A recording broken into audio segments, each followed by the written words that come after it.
Este libro se llama Del sábado al domingo. En inglés es de From Sabbath to Sunday. Pero afortunadamente alguien lo tradujo al español. Y aquí nos deja saber que es un ensayo breve. Este es un ensayo breve sumario de la tesis doctoral del autor Samuel ba Bakioki. Creo que así se pronuncia. Si no, alguien corríjame, por favor. De From Sabbath to Sunday, bueno, una investigación histórica del levantamiento de la observancia del sábado en el cristianismo primitivo, que fue presentado en 1977 para la Universidad Pontífica o la Universidad de Roma Pontífica Gregoriana, algo así. Ah, Denme un segundito, ok. Y dice, el lector será remitido frecuentemente a este estudio, o sea, a todo el doctorado, la tesis que hizo Samuel. Am, ¿Qué más dice? Para mayor documentación en ciertos temas, y aquí aclara por qué. Por falta de espacio, hemos tenido que omitir totalmente algunos aspectos muy importantes del problema, tales como las referencias del Nuevo Testamento al primer día de la semana y al día del Señor en Apocalipsis 1:10. La actitud de Pablo hacia el sábado, las más antiguas referencias al domingo en la patrística, que es Ignacio, Barnabás y Justino Mártir, el desarrollo de la teología del domingo en la iglesia primitiva. Todos estos temas son tratados ampliamente From Sabbath to Sunday en el libro que les acabo de mencionar acá, a donde, a donde remitimos al lector para confirmar la validez de las conclusiones de nuestro estudio. Entonces aquí vamos a leer más que nada las conclusiones de todo este estudio o de toda esta tesis de 368 páginas. Está resumido en 28 páginas. Iniciamos la lectura, pero no sin antes y tomar un poco de agua.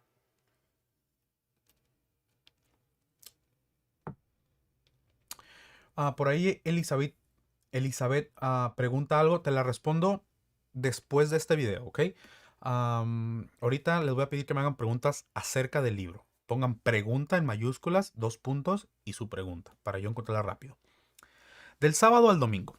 La cuestión de cómo y cuándo el primer día de la semana, el domingo, llegó a ser adoptado por la mayoría de los cristianos como día de reposo y culto, en lugar del sábado, ordenado por la Biblia, ha sido ampliamente debatida, sobre todo en los últimos años. Numerosos estudiosos, incluyendo varias tesis doctorales, han vuelto a plantear este importante problema.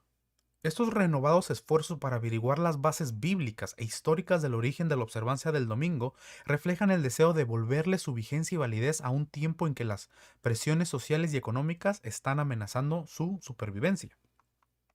Punto número 1. Panorama histórico sobre el origen del domingo. O sea, el domingo como el sustituto del día de reposo, ¿no? Lo que hace la Iglesia Católica los domingos que se reúnen para misa, ¿no? Y muchas corrientes del cristianismo protestante sigue también esta misma línea del catolicismo. Dicen que la autoridad del sábado, del día de reposo, mejor dicho, fue transferida al domingo y por lo tanto se tiene que juntar el domingo, también porque supuestamente Yeshua resucitó en el primer día de la semana, que no es así. Vamos a ver si lo toman acá. Dice, panorama histórico sobre el origen del domingo. La adopción de la observancia del domingo en lugar del sábado ha sido tradicionalmente atribuida a la autoridad eclesiástica antes que un precepto o mandato bíblico. Sí, la Iglesia Católica lo que hizo fue, nosotros por la autoridad que nos ha sido dada como Iglesia de Dios, transferimos la solemnidad del día de reposo, que es el sábado, el séptimo día, al domingo. Eso fue lo que dijo la Iglesia Católica. Tomás de Aquino, creo que es en el año 1274, por ejemplo, afirma categóricamente, eso es lo que dijo Tomás de Aquino, en la nueva ley, la observancia del día del Señor tomó el lugar de la observancia del sábado, no en virtud de precepto, el cuarto mandamiento, sino por institución de la Iglesia. La misma opinión fue reiterada 3 siglos después en el Catecismo del Concilio de Trento, en 1566, que dice, ha parecido bien a la Iglesia de Dios que la celebración religiosa del sábado fuese transferida al día del Señor, esto es el domingo. Durante las controversias teológicas del siglo XVI, los teólogos católicos apelaron frecuentemente al origen eclesiástico del domingo para demostrar el poder que tenía la Iglesia para introducir leyes y ceremonias. O sea, acá lo que trató de hacer la Iglesia Católica fue imponer un nuevo día de adoración reemplazar el día de reposo para demostrar que tenía autoridad como iglesia de Dios. Pero sabemos que no es así. ¿Ok? O sea, que no son verdaderamente la iglesia de Dios. Quizás hay personas dentro del catolicismo que genuinamente creen en Dios, genuinamente tienen fe en Yeshua, en Jesús, y seguramente son parte del pueblo de Dios, pero no quiere decir que la iglesia católica como religión es el pueblo de Dios o la iglesia de Dios. Continúo. Algunos ecos de tales controversias pueden ser destacados hasta la famosa confesión de Augsburgo en 1530, en la que Lutero declara: ellos, los católicos, alegan que el sábado ha sido cambiado por el domingo, aparentemente en contra del decágolo. No hay un ejemplo al que se refieran más a menudo que el cambio del día de reposo. Y dicen: grande es el poder de la iglesia, puesto que ha anulado uno de los 10 mandamientos. Eso es lo que decían, como si la iglesia católica tuviera tanta autoridad para remover los mandamientos instituidos por Dios mismo. ¿Ok? Eso es algo muy parecido que pasó con el judaísmo, con los rabinos, que lo estuvimos leyendo en los libros anteriores, en las semanas anteriores. Continúo. La confesión de Augsburgo, no, Augsburgo, perdón, reconoce el origen posbíblico y eclesiástico del domingo y acepta el derecho de la iglesia a introducir ciertas leyes, como la observancia del domingo, pero niega que la iglesia tenga autoridad para hacer de la observancia del día de reposo algo necesario para la salvación. Calvino también considera el domingo como una institución más humana que divina. En su institución de la religión cristiana dice lo siguiente: por haberse convertido en soporte de la superstición, la fiesta judía la fiesta judía fue abolida. Acá quiero hacer un paréntesis. Para empezar, no es una fiesta judía, es una fiesta bíblica. No la encontramos dentro del judaísmo, la encontramos dentro de la Biblia. Esa es una idea muy errada que tiene el cristianismo, que todas las fiestas que están en la Biblia son fiestas judías, ¿ok? Pero no es así. Creo que la mayor parte de ustedes que están acá sabe hacer esa diferencia. Continúo. Y como algo necesario para mantener la decencia, el orden y la paz en la iglesia. Los primeros cristianos sustituyeron el sábado por el que hoy llamamos Día del Señor. No hay evidencia absoluta en la Biblia, sobre todo en los escritos apostólicos, el Nuevo Testamento, que, digamos, le dé validez a este argumento. Ninguno de los apóstoles guardó el domingo, ¿ok? Continúo. En los siglos que siguieron a la Reforma se han enfrentado dos puntos de vista opuestos en cuanto al origen y la naturaleza del domingo. El primero pretende que el domingo fue instituido por iniciativa divina en los primeros tiempos del cristianismo para conmemorar la resurrección del Señor, ocurrida el primer día de la semana. Tengo un video en donde explico que Jesús no resucitó en domingo. Él resucitó a finales de un día de reposo. Entonces, si vamos a guardar el domingo, porque en ese día Jesús resucitó, técnicamente tendrían que, bueno, en este caso los católicos, guardar el sábado, el día de reposo, porque perdón, me estoy confundiendo. Porque realmente Yeshua, resucitó en un día de reposo. En un video que tengo por ahí que es... ay, híjole, no me acuerdo. Pero uno de los videos que tengo, de los primeros que tengo, ahí precisamente les explico cómo es que Yeshua, Jesús, resucitó en un día de reposo a finales. Continúo. Perdón, defienden el domingo como el legítimo sustituto del sábado, por lo que lo apoyan con ayuda del cuarto mandamiento. Entre los numerosos teólogos y documentos confesionales que han aceptado esta posición destacan Erasmo en 1536, Teodoro de Besa, la Segunda Confesión Helvética, Nicolás Baunde, Antonio Walleus, Jamón Lestrange, el Sínodo de Dort, la Confesión de Westminster, no, perdón, la Confesión de Westminster. Y bueno, no se lo voy a leer el resto, pero son muchos. Ustedes los pueden ver acá. Y lo que me gusta mucho de este documento es que tiene muchísimas referencias. ¿Ok?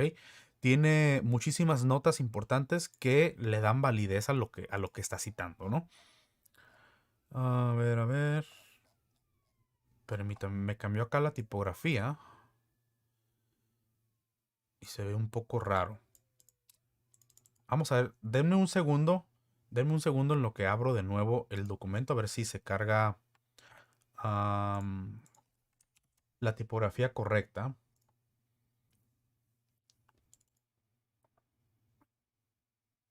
Vamos a ver.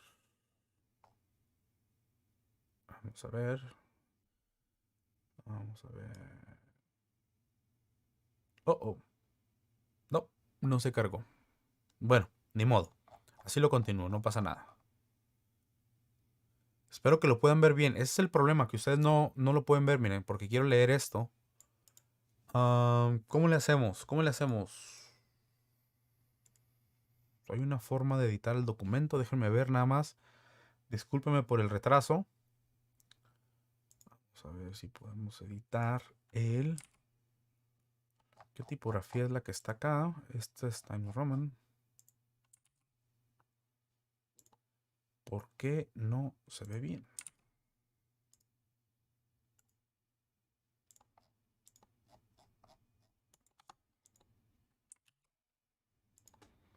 Denme un segundo, por favor. Es que... Ahí está, creo que... No. Ya sé, lo puedo leer de... De aquí lo puedo leer. Vamos a ver si acá se mantuvo bien. Ok. Denme nada más ahora sí otro minutito. Discúlpenme, pero es que es importante que lo lean también ustedes juntamente conmigo. Si no va a ser un poquito mejor tedioso para ustedes. Vamos a ver. Déjenme ajusto acá el... Vamos a quitar esto de aquí. Vamos a poner esto de acá. ¿Dónde está? ¿Dónde está? Display. Ok. Y... Ok, está un poquito grande. Si alguien se sabe un chiste, ahorita es hora de contarlo para que me dé tiempo. ¿Ok? De acomodar las cosas, ¿ok? Vamos a ver. Vamos a ver dónde nos quedamos. ¿El chiste? ¿No viene el chiste?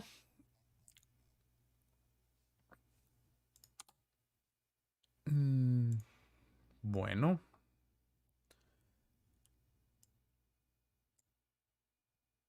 Están viendo aquí cómo estoy. Ya sé que voy a hacer así. O alguien que se sepa una canción. No esperen que yo cante porque canto muy feo.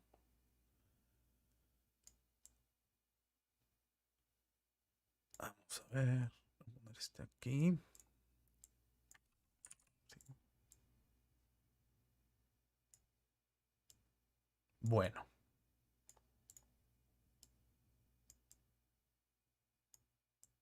Ahí está. Se va a ver un poquito raro, pero pues discúlpenme.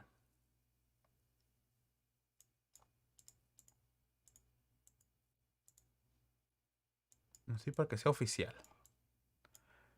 Y no sea tan vacío. Ok. Vamos a ver. Muchas gracias por su paciencia. Se me fueron algunas personas, pero bueno, no pasa nada. Déjenles paso el link por ahí. Alguien está pidiendo el link. Se lo voy a pasar a ustedes por si lo quieren tener. De ahí lo saqué. Bueno, ahora sí. Espero que se vea bien. ¿Saben qué? Lo voy a hacer un poquito más grande. Yo voy a hacer más chiquito. Ahí está. Espero que lo puedan leer bien. Quiero estornudar. Discúlpeme. Se me fue. No se mareen, por favor. Ok, ahora sí. Esto va a estar interesante, ¿eh? Ahí está. El segundo punto de vista considera el domingo como una institución eclesiástica independiente del cuarto mandamiento. Entre los defensores de esta opinión, unos sitúan el origen del domingo en la era apostólica.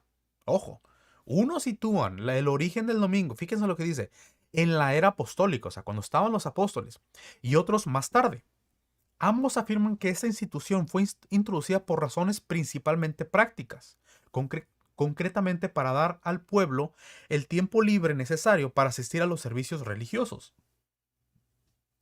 Creo que lo que están diciendo es que lo que está diciendo acá por encima de cuando los apóstoles judíos asistían al templo o a las sinagogas. Creo que eso está refiriendo, dice.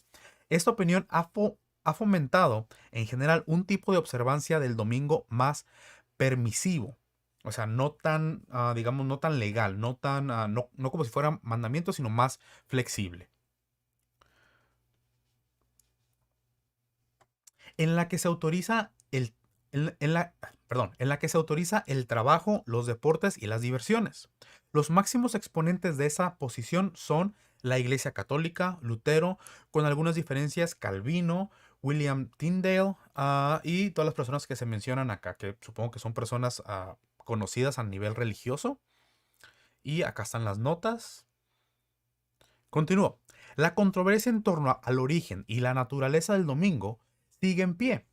Todavía se siguen publicando a ambos lados del Atlántico importantes trabajos en apoyo de las posiciones históricas que acabamos de mencionar.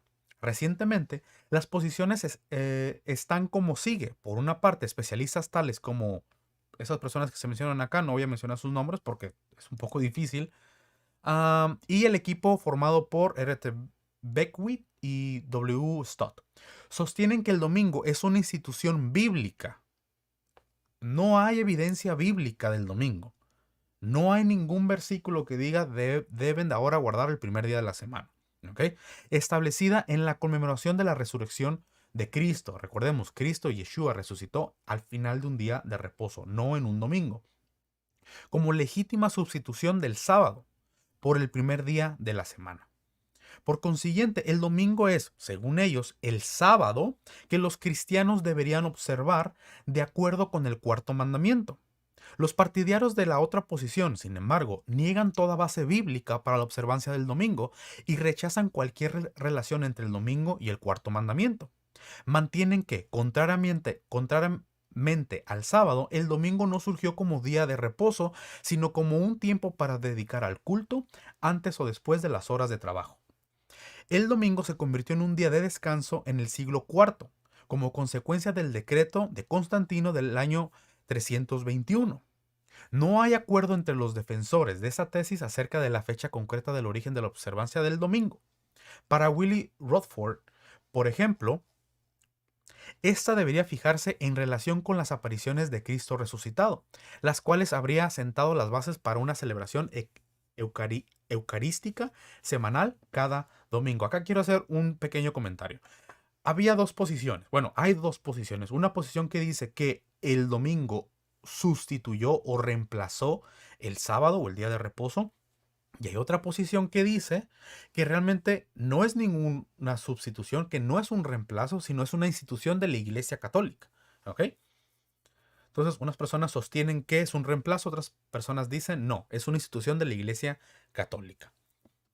Continúo. El voluminoso simposio, unas 700 páginas, patrocinado por la Tyndale Fellowship for Biblical Research de Cambridge, Inglaterra, compuesto por los profesores, y aquí está la lista de los profesores, llegó a la conclusión de que es difícilmente imaginable que la observancia del primer día de la semana haya comenzado antes del concilio de Jerusalén, el año 50 o 49 después de Cristo, pero no podemos detenernos aquí.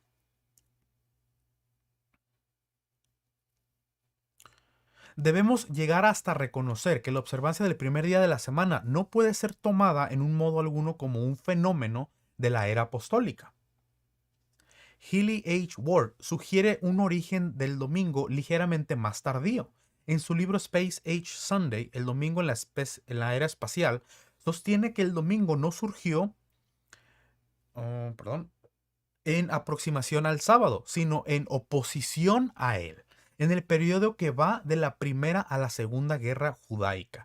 Y eso es del año 70 y 135. Ahora, con digamos, esta declaración es con la que yo me identifico más, ¿ok? O es la que yo creo más. Creo que la observancia del domingo surge no como como dice acá, como una aproximación o un reemplazo, sino más que nada una oposición a él. ¿Por qué? Porque muchos gentiles que ya estaban tomando el control de las riendas, digamos, de las comunidades cristianas que tenía judíos y gentiles, se querían separar, digamos así, de lo que oliera a judío, ¿ok? Si los judíos se circuncidaban, ellos decían, nosotros no nos circuncidamos. Si los judíos guardaban el día de reposo, decían, nosotros no guardamos el día de reposo, ¿ok? Si los judíos no comían cerdo, ellos decían, nosotros sí comemos cerdo. Ahora, ¿por qué hicieron esto? Porque los gentiles se querían diferenciar de los judíos, a pesar de que creían en el mismo Mesías. ¿Por qué? Porque los judíos tenían problema con Roma. Entonces, si Roma veía un grupo de personas que guardaba el día de reposo, se circuncidaba, guardaba las fiestas y no comía cerdo, decía, esos son judíos. O son simpatizantes del judaísmo, que son los temerosos de Dios. Tengo 2 videos en donde explico quiénes son los temerosos de Dios.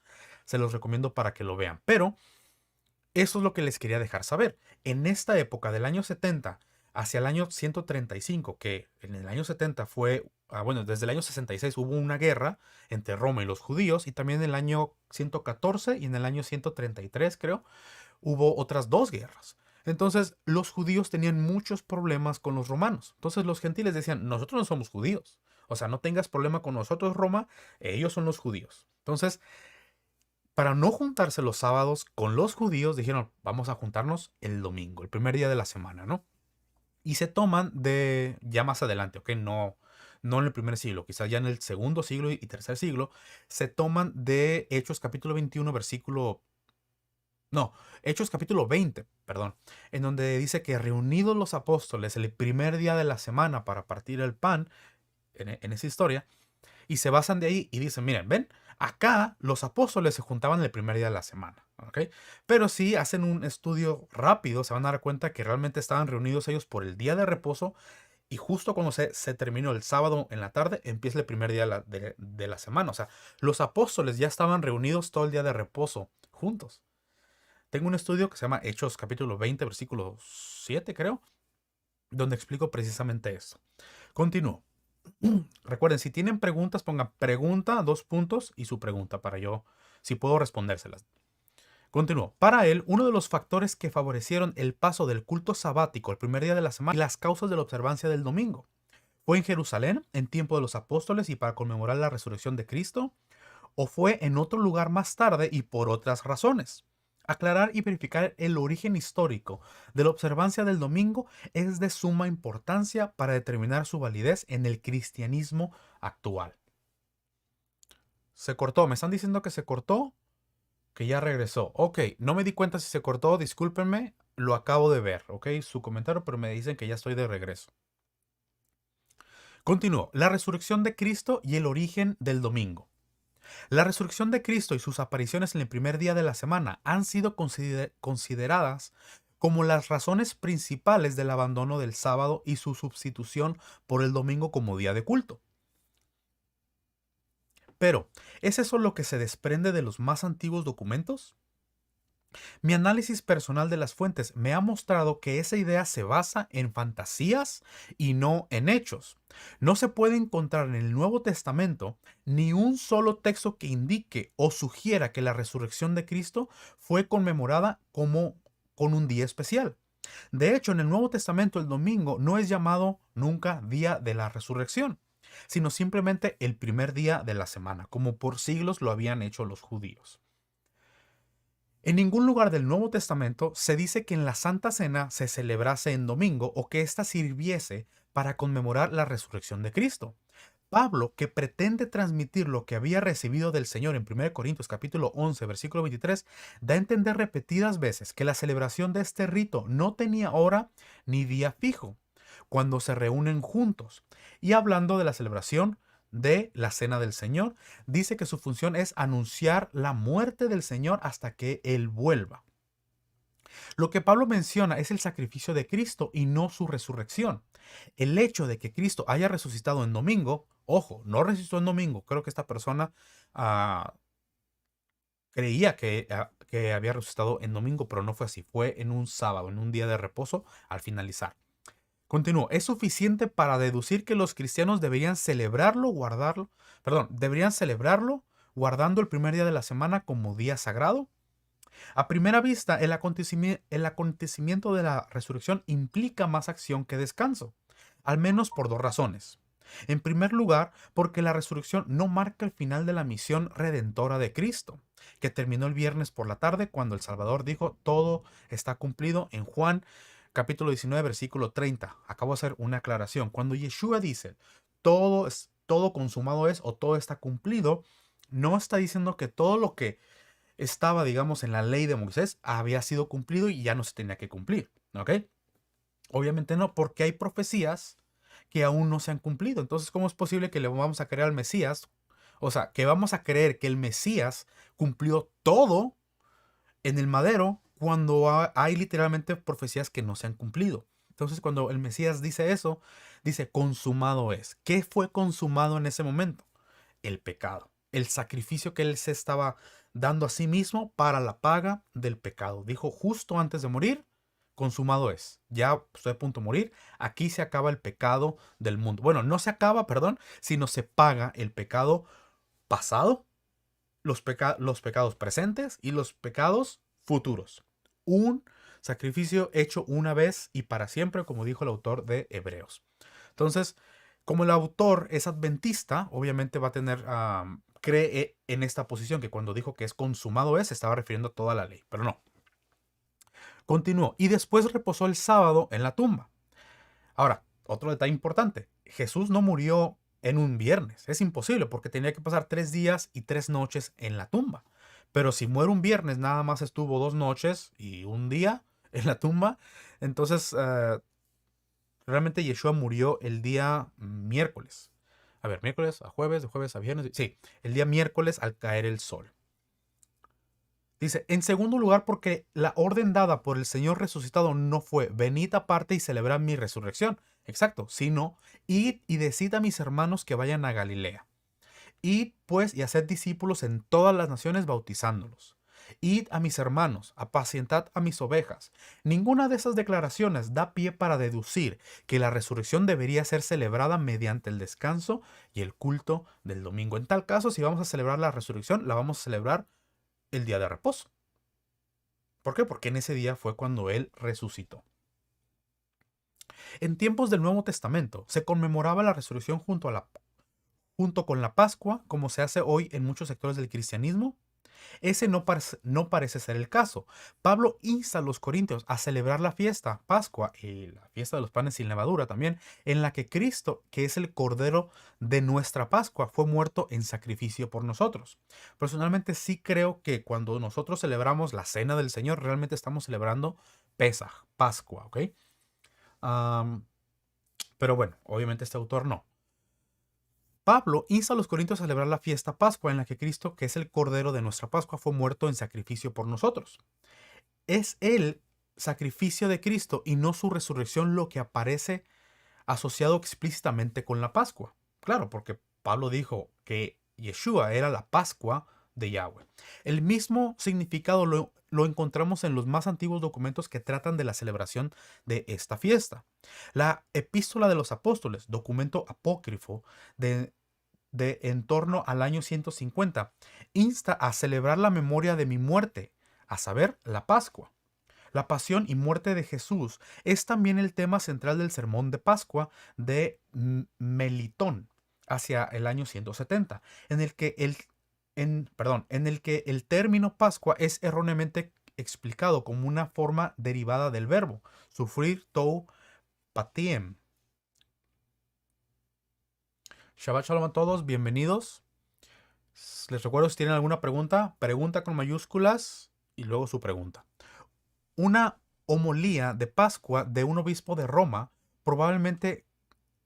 es Ireneo, hacia el año 175, escribe que Moisés conoció y profetizó el día de su pasión o Cristo mediante el nombre dado a la Pascua. Una homilía de la Pascua de un obispo de Roma, probablemente Calixto, en el año 222, interpreta la Pascua cristiana como la celebración del sacrificio del verdadero Cordero Pascual. Aquí, la Pascua judía. No, perdón, aquí en la Pascua judía, un cordero tomado del rebaño, allí en la cristiana, un cordero bajado del cielo. Aquí la marca de sangre, allí la copa de sangre y espíritu.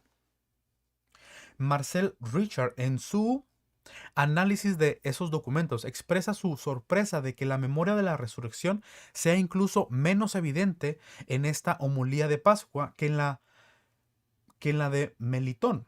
Otros testimonios similares, como los de Clemente de Alejandría y Pólipo, confirman que no solo en Asia, sino también en Roma y Alejandría la Pascua era celebrada en el siglo II, en el 14 de Nisan o en domingo, principalmente como conmemoración de la pasión y del sacrificio de Cristo. Acá les voy a dejar una tarea. Investiguen acerca de los cuartodecimanos. Esto era un grupo de personas, creo que era de la iglesia de Esmirna, no recuerdo bien. Pero los cuartodecimanos eran las personas que continuaron guardando Pascua en el 14 de Aviv o el 14 de Nisan, como dicen acá, ¿no? Porque para ese entonces, para más o menos que eso fue para el principios del segundo siglo, el liderazgo de Roma, de la iglesia de Roma, estaba enseñando que se tenían que celebrar, que tenían que celebrar esa Pascua realmente los domingos, ¿ok? Y eso será el único grupo, los cuartodecimanos, los que decían, no, la vamos a seguir celebrando como la celebraba el apóstol Juan, ¿ok? Entonces investiguen de los cuartodecimanos, si quieres saber un poquito más acerca de esto. Continúo. Las más antiguas referencias explícitas a la observancia del domingo las encontramos en Barnabás hacia el año 135 y Justino Mártir hacia el año 150 bueno, ya desde el segundo siglo, ¿no? Ambos autores citan la resurrección como una razón importante, pero no predominante, de la observancia del domingo, relegándola a un segundo o tercer lugar. Esto no impide que, con el tiempo, la resurrección de Cristo se haya convertido en el principal argumento teológico para la observancia del domingo. Y acá es muy importante, cuando ustedes platiquen con un cristiano, o si tú eres cristiano y no guardas el día de reposo, y guardas, digamos, el domingo, hay que hacerles esta pregunta a los cristianos y católicos. ¿Por qué guardas el domingo? Y básicamente les van a dar tres razones. La primera es, bueno, una de tres razones, aunque se contradigan, a veces hasta varias, ¿ok? Una de ellas es que porque Cristo resucitó en domingo, que es lo que estamos leyendo acá, y que se transfiere, digamos, la solemnidad del día de reposo en el séptimo día al primer día de la semana, domingo. Esa es la primera. Segundo, dicen que Cristo fue, digamos, el reemplazo, que Cristo reemplazó el día de reposo, que Él es ahora nuestro reposo, por lo que dice, creo, en Mateo 10, creo que está, cuando Jesús les dice, venid a mí y descansad, ¿ok? Esa es la segunda razón. Y la tercera razón, dicen que porque como la ley ya se cumplió, Cristo ya la cumplió, ya no la tienen que guardar ellos. Y como el día de reposo es parte de la ley, entonces ya no lo van a guardar. Lo interesante acá es que las tres cosas, los tres argumentos se contradicen. Entonces, cuando ustedes le preguntan a un cristiano, ¿por qué no guardas el sábado o por qué guardas el domingo? Les van a dar una de esas razones. Y si ustedes empiezan a hacer más preguntas en cada una de esas respuestas, se van a dar cuenta que van a llegar con una pared y no les van a poder contestar más, ¿no? Pero bueno, continúo con la lectura. Bienvenidos a todos. Shabbat Shalom. Por ahí Alejandro Agosto tiene una pregunta. Dice, déjame voy para acá. ¿Sabes qué? No eché a andar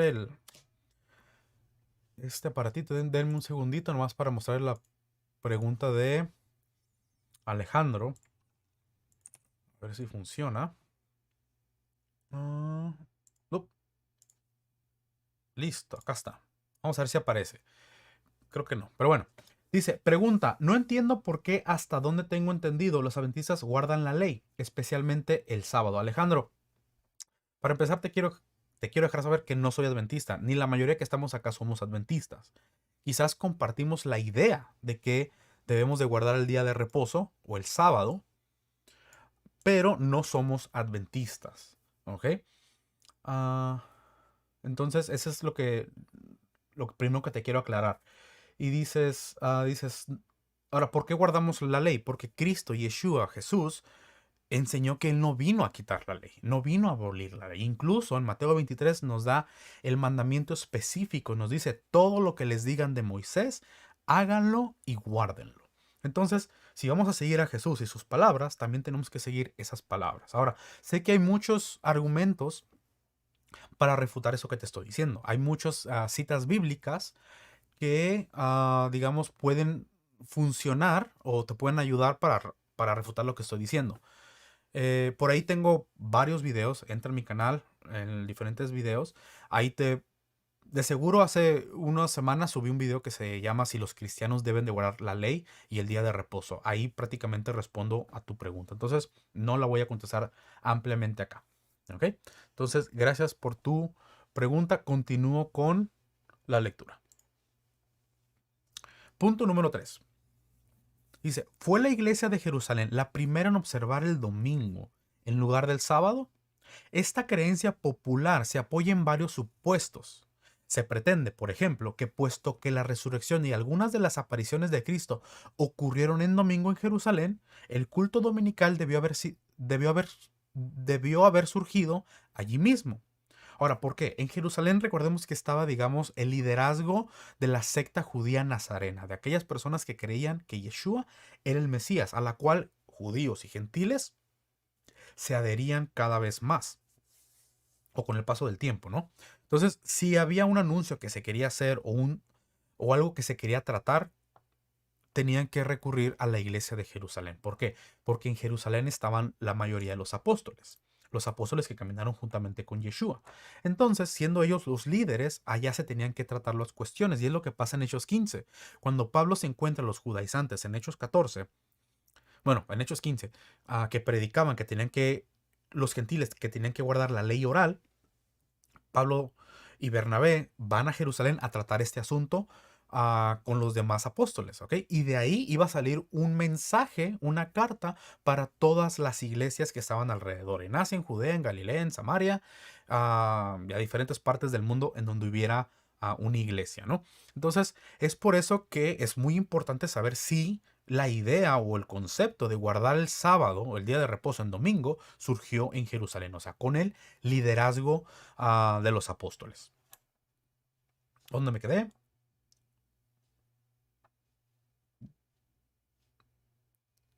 Bueno, voy a leer desde aquí otra vez. Se pretende, por ejemplo, que puesto que la resurrección y algunas de las apariciones de Cristo ocurrieron en domingo en Jerusalén, el culto dominical debió haber surgido allí mismo, por iniciativa de la autoridad apostólica, que es lo que les decía ahorita, para conmemorar esos acontecimientos con una fiesta cristiana. Obviamente no encontramos ningún ejemplo, ninguna base de que los apóstoles guardaban el primer día de la semana o el domingo y no el día de reposo. ¿Ok? Continúo. También se afirma que un cambio de esa trascendencia solo podía producirse por iniciativa de una iglesia que gozase de la máxima autoridad. ¿Quién era la máxima autoridad en aquellos entonces para, digamos, el cristianismo? Los apóstoles. Jerusalén, la iglesia madre del cristianismo, sería el único lugar lógico para tan importante cambio. Por otra parte, esto va a ser muy importante porque realmente el cambio no surgió en Jerusalén, surgió en, ¿dónde creen? Roma. Pero lo vamos a ver más adelante. Por otra parte, la ausencia de todo rastro de controversia sábado-domingo entre Pablo y el partido judaizante se interpreta como un indicio de que el culto dominical estaba ya tan arraigado en la iglesia apostólica que Pablo lo acepta como un hecho consumado e indiscutible. Acá nos está dejando saber que no hay ausencia o no hay un rastro de que hubiera un problema entre Pablo y los judíos, bueno, los judaizantes, a la hora de determinar si se guardaba el domingo o el sábado. Pero la verdad es que Pablo continuó guardando el día de reposo, predicaba el día de reposo. Ustedes van a encontrar en 4 ocasiones, se menciona, creo que están Hechos 13, Hechos 17, Hechos 18 y no recuerdo otra parte, pero donde específicamente se dice que Pablo iba los días de reposo a las sinagogas a predicarles, ¿a quién creen? A judíos, pero también a gentiles. ¿Ok? Si ustedes leen por ahí en Hechos 13, se van a dar cuenta que, y Hechos 14, se van a dar cuenta que había gentiles dentro de la sinagoga. En Hechos 17 y 18 también. Había gentiles dentro, o griegos, dentro de la sinagoga. O sea, ya había gentiles que guardaban el día de reposo. Entonces era el lugar perfecto donde Pablo le predicaba tanto a judíos como gentiles. Por ahí Gustavo Kuntun dice, profesores bíblicos enseñan que el primer día de la semana partían el pan. Sí, Gustavo, de forma rápida te lo explico. O no sé si ocupas que te lo explique, pero para las otras personas. Partían el pan, esto lo dicen basado en Hechos capítulo 20, versículo 7. Cuando dice, y reunidos los apóstoles en el primer día de la semana, reunidos para partir el pan, algo así. Tenemos que saber o tenemos que reconocer cómo eran los días en aquel entonces. ¿Ok? Un día, desde tiempos bíblicos, iniciaba al caer el sol. Digamos, ayer viernes cayó el sol e inició el séptimo día. Al caer el sol, o sea, en la tarde. Y termina al caer el sol de hoy sábado. ¿Ok? Entonces, de la misma forma, era en el primer siglo. Los apóstoles estaban reunidos porque estaban reunidos por el día de reposo. ¿Ok? Y justamente cuando se acaba el día séptimo, el día de reposo, inicia el domingo, el primer día de la semana. Entonces ellos ya estaban reunidos en sábado, en día de reposo. Simplemente se acabó el día de reposo, se acabó el día séptimo y ¿qué empezó? El primer día de la semana. Pero ya estaban juntos. Incluso tú vas a leer en el relato bíblico que había velas en el lugar, que ya estaba oscuro y que Etíoco, ¿cómo era el nombre de esta persona? Que se quedó dormido. Ahora la pregunta es, si se juntaban los domingos en la mañana, ¿por qué se quedaría dormido? ¿Por qué había lámparas en el lugar? ¿Por qué estaba oscuro? ¿Por qué incluso dice que Pablo había de salir al día siguiente muy temprano en la mañana? Dice, por lo tanto, ojo, alargó su discurso hasta la medianoche. ¿Ok? Entonces, los apóstoles ya estaban reunidos el sábado y se acaba el sábado en la noche o al caer el sol, empieza el primer día de la semana. Y en este espacio de aquí, Pablo alarga su discurso hasta la medianoche porque el día siguiente, el primer día de la semana, muy temprano, iba a salir fuera. Entonces ellos ya estaban reunidos. Pero bueno, bienvenidos a todos los que están por acá. ¿Dónde me quedé?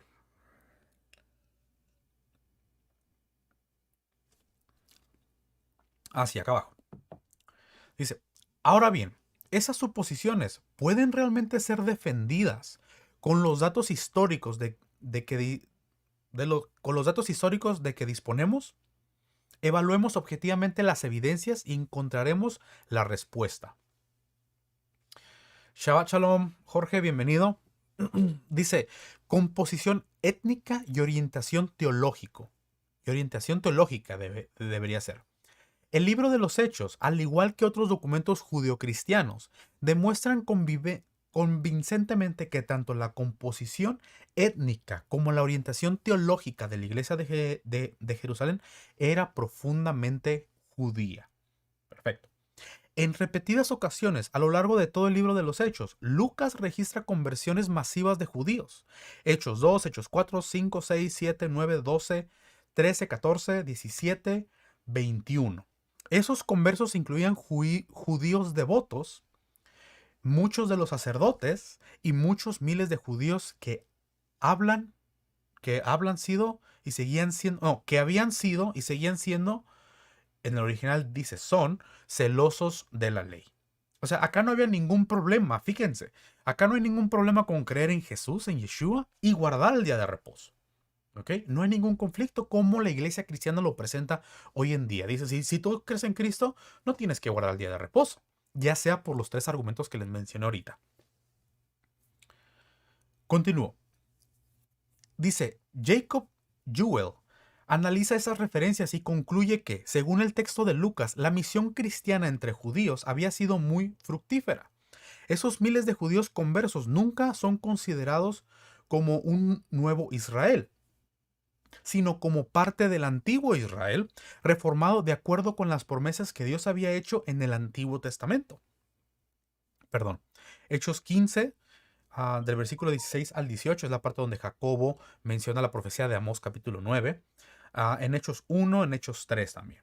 Porque los judio-cristianos son el Israel restaurado, dice Jewell. La circuncisión y la ley son precisamente las marcas de su identidad.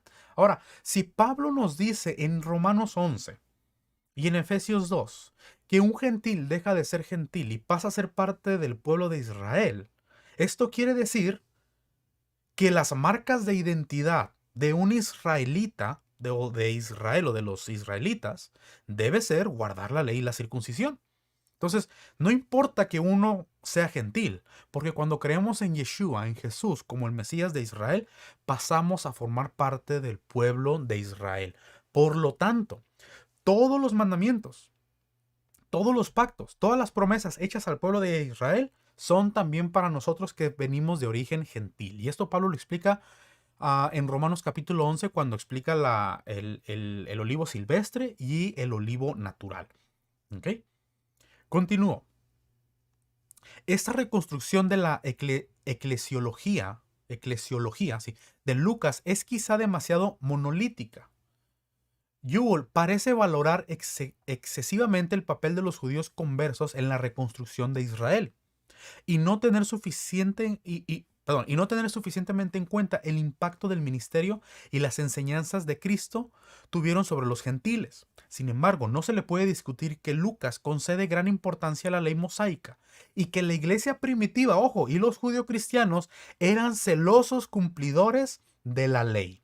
Si uno quiere ser realmente un cristiano como lo eran en el primer siglo, también tenemos que ser celosos de la ley.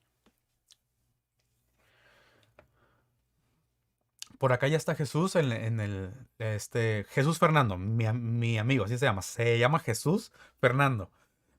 Por un segundo pensé, por acá está Jesús como el Mesías, pero obviamente no. Bueno, sí está en espíritu, ¿no?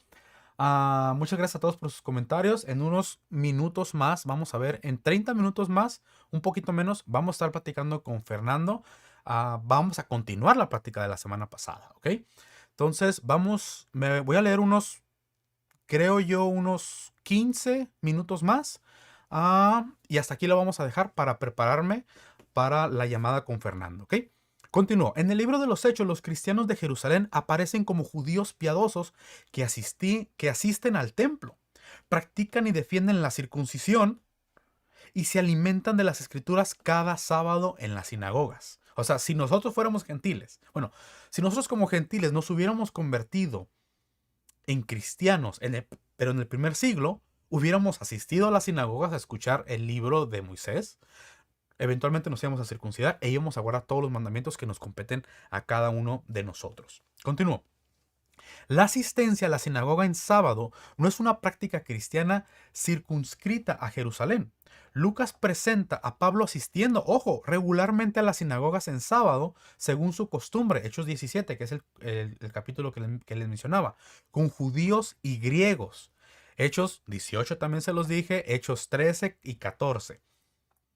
Dice, y del mismo modo, Apolos, a su llegada a Éfeso, se encuentra con los creyentes en la sinagoga. Ahora, ¿por qué, si supuestamente hubo un reemplazo del sábado al domingo, por qué los apóstoles continúan asistiendo a las sinagogas el día de reposo a escuchar la ley de Moisés? ¿Por qué?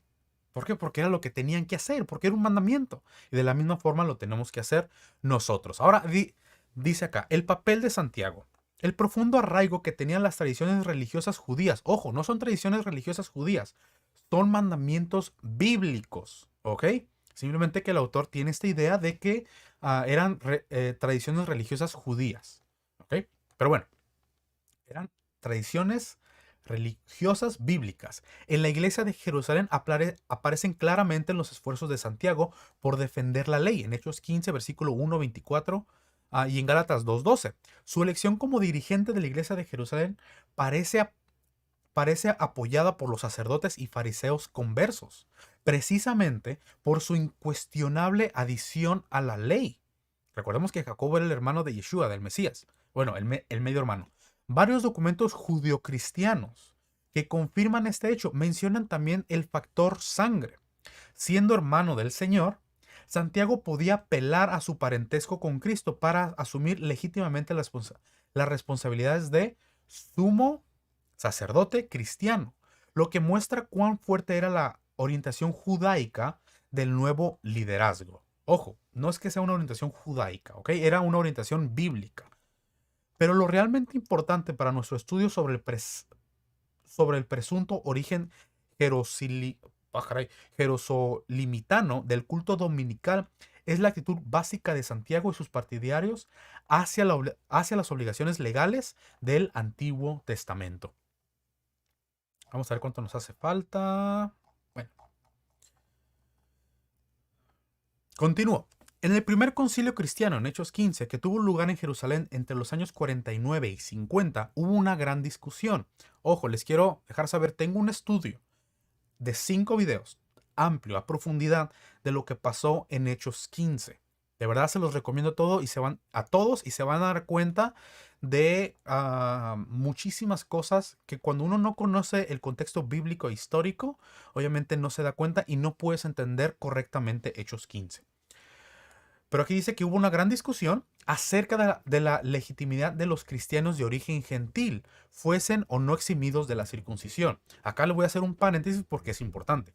Los judaizantes querían circuncidar en Hechos 15 a los gentiles, pero circuncidarlos según la ley judía, la ley oral, y no según la ley bíblica. ¿Ok?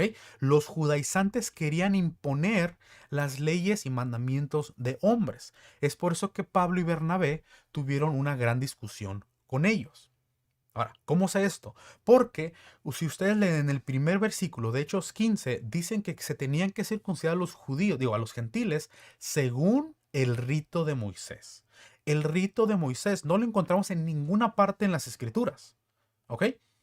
El rito de Moisés era una forma de llevar a cabo la circuncisión que cortaba más de lo necesario, lo que se le conoce en el judaísmo como la circuncisión perillá. Te lo voy a poner acá. Para aquellas personas que estén interesadas en buscarlo, investiguen acerca de la circuncisión perilla. ¿Ok? Ah, lo escribí mal. Ahí está. Circuncisión perilla. ¿Ok? Donde ellos enseñaban que tenían que quitar más o más piel o más prepucio de lo que era necesario. Es por eso que Pablo, en su carta a los filipenses, si mal no recuerdo, les llama perros mutiladores del cuerpo. ¿Por qué? Porque ellos cortaban más, los judaizantes. Y los judíos, los judaizantes, querían imponerle esa circuncisión a los gentiles. Ahora, porque si en Hechos 15 supuestamente se determinó que los gentiles ya no se tenían que circuncidar, ¿por qué en Hechos 16 Pablo circuncidó a Timoteo, que era considerado gentil? ¿Ok? Continúo con la lectura. Pedro, Pablo y Bernabé expusieron sus puntos de vista sobre el asunto, pero la última palabra la tuvo Santiago. Acuérdense que Santiago citó la profecía de Amós, capítulo 9, quien aceptó que se eximiese, no, de la circuncisión a los gentiles. Esto no es verdad, esa es una interpretación incorrecta. Les recomiendo que vean el estudio de Hechos 15, ¿ok? Pero a condición de que se aparten de las contaminaciones de los ídolos, de fornicación, de ahogado y de sangre. Sí, esos fueron los primeros 4 mandamientos que Jacobo les dijo a los gentiles que tenían que empezar guardando. ¿Ok?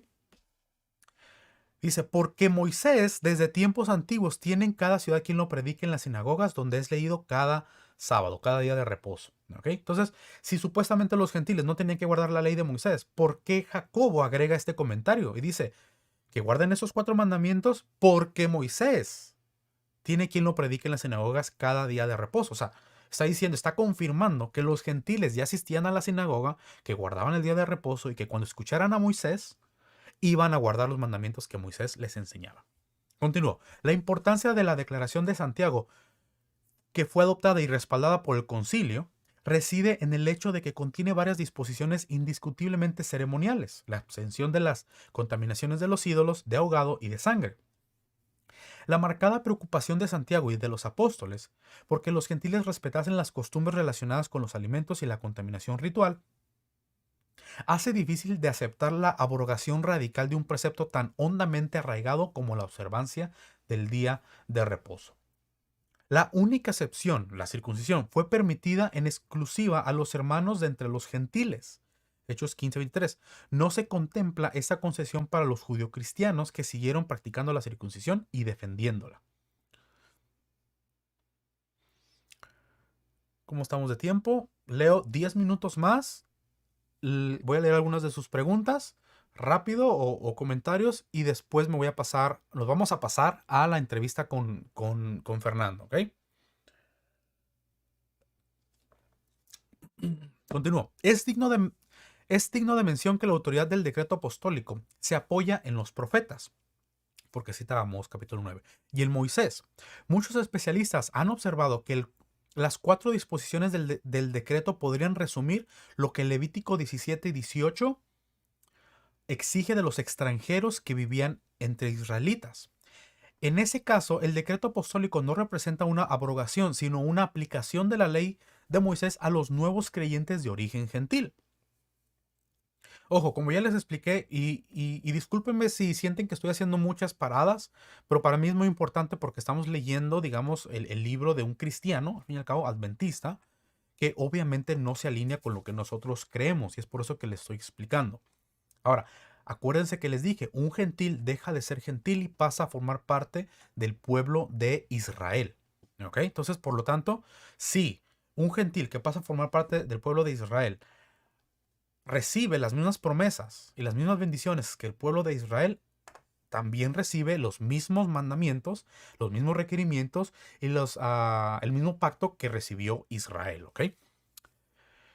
Um, Esa interpretación cuadra perfectamente con las últimas palabras de Santiago, muy significativas para nuestro tema, porque desde tiempos antiguos hay en cada pueblo quienes predican la ley de Moisés, las cuales se leen en las sinagogas cada día de reposo.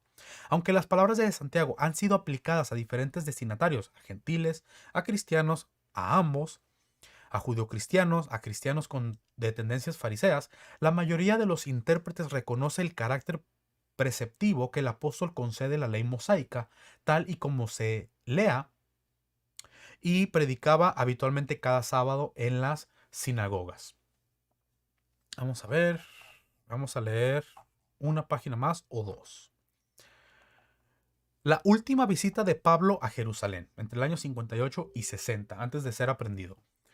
El relato de la última visita de Pablo a Jerusalén en Hechos 21, con la mención de que éste se apresuraba por estar el día de Pentecostés, si le fuese posible, en Jerusalén, porque era un mandamiento, y de que pasaron los días de los panes sin levadura en Filipos, hace suponer que el calendario litúrgico judío todavía era observado, ojo, por los cristianos. O sea, si tú eres cristiano, ¿qué supone que tenemos que hacer? Guardar también los mismos mandamientos que guardaba Pablo. Lo que ocurrió en Jerusalén es especialmente revelador. Santiago y los ancianos no solo informaron a Pablo de que miles de judíos convertidos eran celosos por la ley, sino que le presionaron para que les probara sometiéndose a un rito de purificación en el templo, que él mismo continuaba guardando la ley. A la luz de esta pertinaz observancia de la ley, es muy difícil concebir que la iglesia de Jerusalén se atreviese a abrogar uno de sus preceptos más importantes, la observancia del día de reposo, sustituyéndolo por la veneración del domingo. MMB Turner acertadamente sugiere lo contrario. La influencia de Santiago, cuya adhesión a las devociones judaicas, ojo, más que nada a la devoción bíblica, a lo que estaba escrito, era proverbial, y el apoyo del elemento conservador, sacerdotal y fariseo de los dirigentes de Jerusalén aseguraron la observancia del sábado en Jerusalén y en sus iglesias satélites.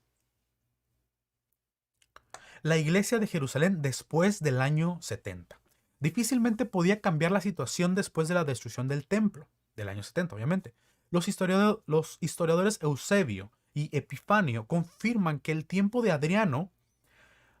tiempos de Adriano, la iglesia de Jerusalén estaba compuesta y administrada por judio-cristianos o nazarenos también, descritos como celosos defensores de la observancia literal de la ley.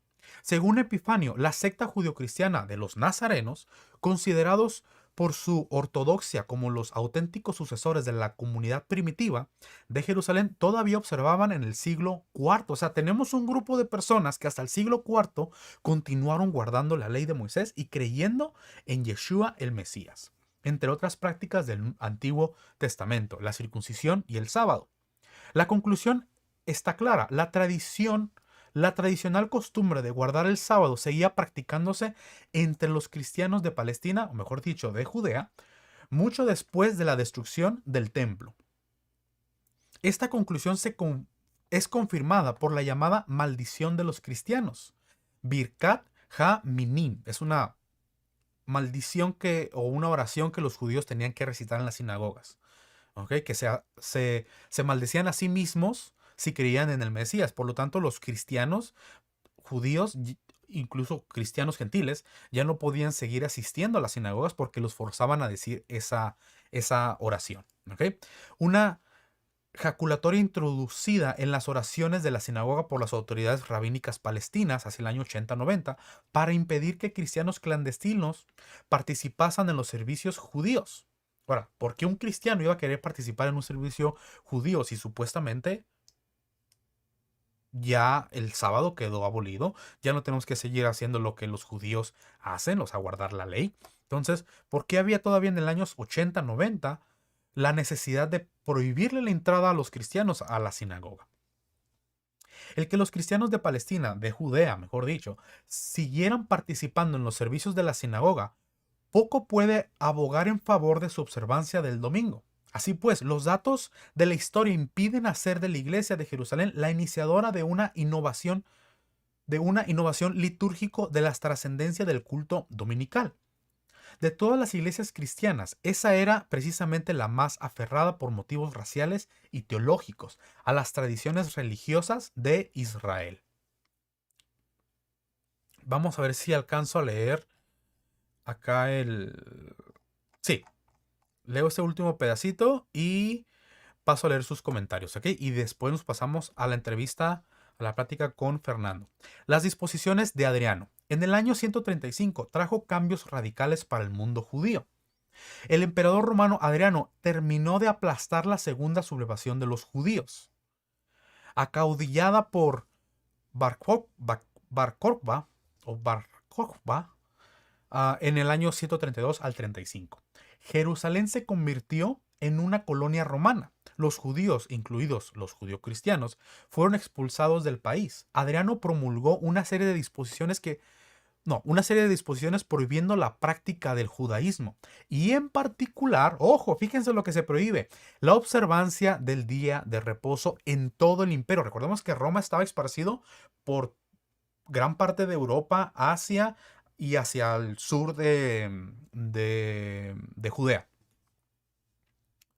Esta reprensión antijudía favoreció la aparición de un género de literatura cristiana contra los judíos, adversus judaeos, en la que se quería dejar constancia de la separación y condena del judaísmo.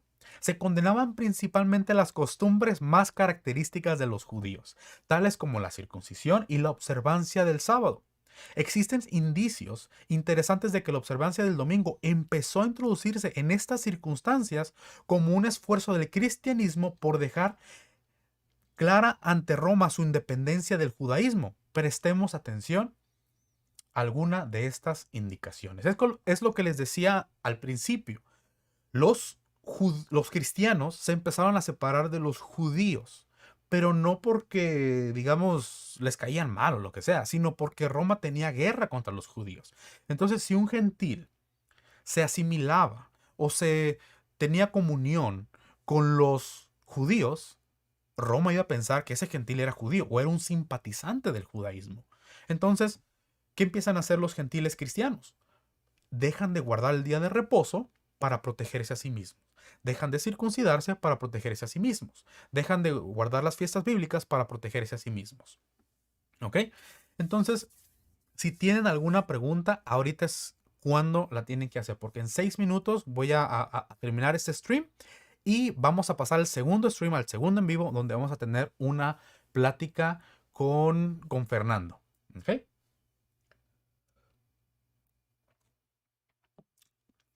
¿Tienen alguna pregunta?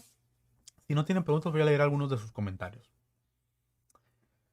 Vamos a ver.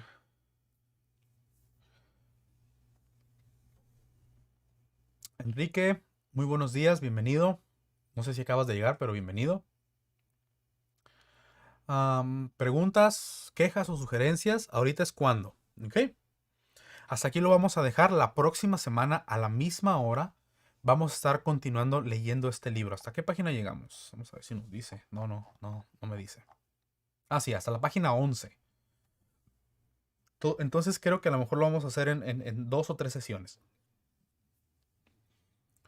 De verdad, les recomiendo muchísimo, muchísimo el estudio que tengo de Hechos 15. Son 5 videos y son como 3 horas de estudio, pero créanme que no se van a arrepentir. Es el estudio más denso y más laborioso que he hecho en Huesos Secos. Y ahí les explico precisamente muchos de esos temas que estuve mencionando, como la circuncisión, perillá, o el rito de Moisés. Les hablo acerca de la profecía de Amós que citó Santiago en Hechos 15, de los mandamientos que los gentiles debían empezar guardando. Entonces, se los recomiendo mucho en este fin de semana, en este día de reposo, pues adelante. Por ahí Carolina te tiene una pregunta. Vamos a ver si la puedo mostrar acá. Porque... ahí está. Ahí está. Vamos a ver qué pregunta tiene Carolina. Dice, ¿tienes relación a eso que dices de que los cristianos dejaron la ley según Colosenses cuando Pablo les dice que cuidado nos dejen de juzgar los días? Ok. Carolina, a ver, es que no entiendo bien tu pregunta. Déjame la leo otra vez, ¿ok? ¿Tienes relación o tiene relación eso que dices que los cristianos dejaron la ley según Colosenses cuando Pablo les dice que cuidado no se dejen juzgar los días? Ok. Tengo un estudio precisamente que se llama así, Colosenses 2, que nadie te juzgue. Búscalo en mi canal. Ahí yo lo explico, digamos, ampliamente, pero acá te voy a dar una respuesta rápida. Los judaizantes se creían jueces sobre el pueblo, o los rabinos, ¿ok? Los fariseos, se creían jueces sobre el pueblo. Eran los que decían, tienes que guardar estas leyes, que eran leyes que no estaban en la ley de Moisés. Un ejemplo lo encontramos en Juan capítulo 5, cuando vemos al paralítico de Betesda que tomó su lecho porque Jesús le dijo, toma tu lecho y anda, o sea, carga tu lecho y camina, porque lo había sanado, ¿ok? Pero cuando lo ven los fariseos y le dicen, hey, ¿no te es lícito llevar tu lecho en día de reposo o cargar tu lecho en día de reposo? Ahí el paralítico, o el exparalítico, mejor dicho, estaba transgrediendo un mandamiento de la ley oral, de la ley judía, pero no un mandamiento de la ley de Moisés. Estaba transgrediendo un mandamiento de la ley de los fariseos, o de la ley o era ley de hombres, ¿ok? Ah, entonces lo estaban acusando, se estaban poniendo ellos como jueces. Entonces, para los colosenses estaban siendo juzgados por los judaizantes, por los fariseos, y le estaban diciendo cómo debían de guardar el día de reposo, las lunas nuevas y las fiestas, y qué comer y qué no comer. ¿Ok? Le estaban diciendo, tú no puedes comer eso, tú no puedes hacer tal cosa, pero todos estos mandamientos eran de la ley oral, eran mandamientos de hombres y no de la ley de Moisés. ¿Ok? Entonces por eso Pablo les dice que nadie te juzgue, o sea, que nadie se establezca como juez por encima de ti para decirte cómo guardar los mandamientos. ¿Ok? Los colosenses ya estaban guardando el día de reposo. ¿Ok? Y las fiestas y las comidas y las lunas nuevas. No sé si me estoy explicando. Pero los judaizantes o los fariseos querían imponerle otras leyes para guardar esos mandamientos, para guardar el día de reposo, por ejemplo. Y para confirmarte esa interpretación, lee por favor Colosenses capítulo 2 desde el principio. Creo que en el versículo 8 te vas a dar cuenta que Pablo hace mención a las fábulas, no dice fábulas, dice según las tradiciones de los hombres. Dice esa frase. Y luego también en el versículo 19, 20, 21, también hace referencia una vez más a mandamientos de hombres. Entonces, en este capítulo, en el capítulo 2 de Colosenses, Pablo no está atacando la ley de Moisés. Pablo está atacando la ley de hombres, la ley de los judíos, la ley oral. ¿Ok? Entonces, te voy a pedir que si quieres saber más de esto, veas el video que se llama Colosenses capítulo 2, que nadie te juzgue. ¿Cómo estamos de tiempo? Estamos ya 5 minutos. Vamos a ver si hay otra pregunta. Por ahí dice Felipe que el rito de Moisés tampoco lo encontramos en el Talmud. Por lo tanto, la circuncisión es la misma en la Torá como en el Talmud. No. Te puedo comprobar. Bueno, lo compruebo en el segundo estudio. No. Sí, en el segundo estudio de la serie de Hechos 15, que el rito de Moisés lo encontramos en el Talmud. ¿Ok? La circuncisión perillá. Incluso ahí les leo parte del Talmud donde se describe qué es la circuncisión perillá. Entonces sí está en el Talmud. Sí es una forma de llevar a cabo la circuncisión de forma diferente. Vamos a ver si por ahí tienen algún comentario. Joshua, esa es la última pregunta que leo y respondo. Dice, pregunta, no estoy entendiendo, David. ¿Este es un libro pro domingo o pro sábado? Es un libro pro sábado, pro guardar el día de reposo, ¿ok? Por ahí les dejé el link en los comentarios. Lo puedes encontrar para que tú lo continúes leyendo. Ahora sí, voy a dar por terminado este stream, pero justo después de que termine el stream, les va a aparecer otro stream. Denle clic a ese para que escuchen la entrevista que voy a tener con Fernando. Es la continuación de lo que hablamos la semana pasada. Cómo fue su transición del cristianismo a las raíces hebreas. Entonces, muchísimas gracias por haberme acompañado en este stream. Los veo en el siguiente stream. ¿Ok? En el momento que se acabe va a aparecer el link. Ahí le dan clic. Ahí los espero. En cosa de 4 minutos, ahí vamos a estar. ¿Ok? Saludos.